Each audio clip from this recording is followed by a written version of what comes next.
guys, dito kami sa Manila. We're going to Binondo. And guys, traffic ngayon. Ano mga parol, mainit. Tanghali ka Ang pa. init guys, buti na naka-ano ako, sweater. Ayun na po. Sana di, oh, look at that. KKK, Andres Bonifacio.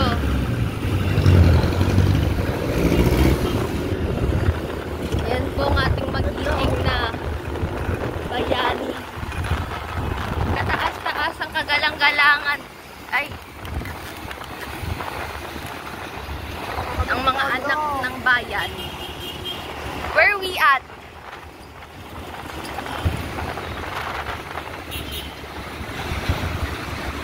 Guys, Laya tayong Binondo eh. naliligaw ba tayo? Pupunta kami Binondo kasi magpo-food trip kami. Kasi kami lang dalawa, di ba? Parehas kami adventurous. Iiwan natin yung dalawang AJ. Wow, what's this? Ang ganda. Ano yan?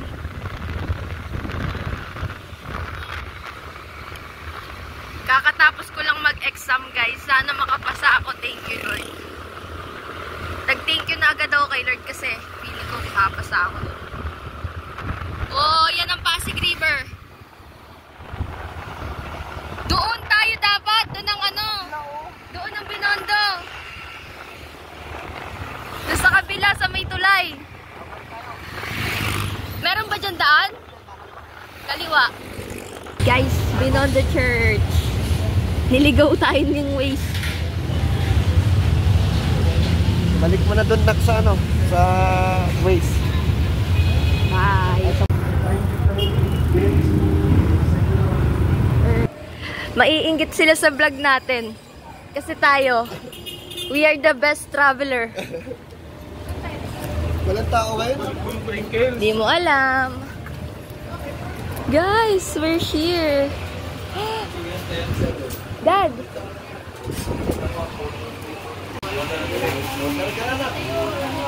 Gusto ko nung wonton. Makita mo itong mga ganito. Ikaw, Dad, wait lang. Andito kami ngayon sa Eng Bitin. Ang pinakamasarap na Chinese restaurant at saka ano, dito sa Binondo.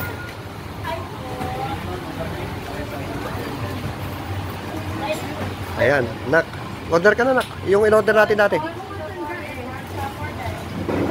Wait, I think I can... Beef wonton noodles pala yun. Ayun, oh. Saan? Ayun, oh. Beef wonton noodles. Yan, dalawa. 220. So, ayan. So, ito na yung in-order namin.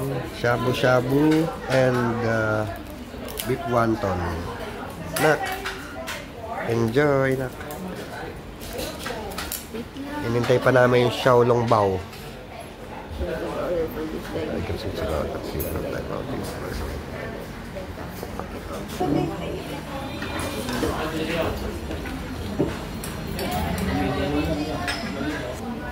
Saan yung sausawan yan? Ayan.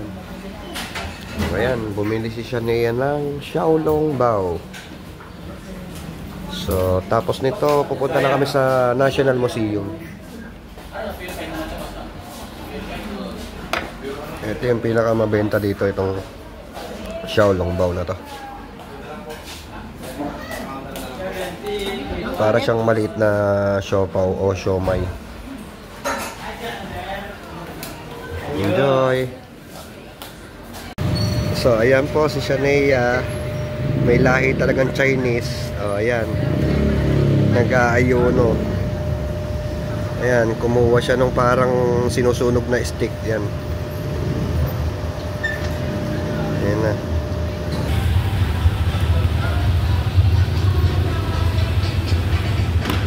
Wow! Look at the dragons.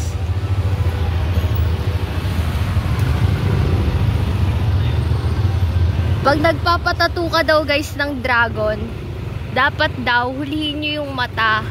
Kasi nakakaramdam daw sila ng sakit.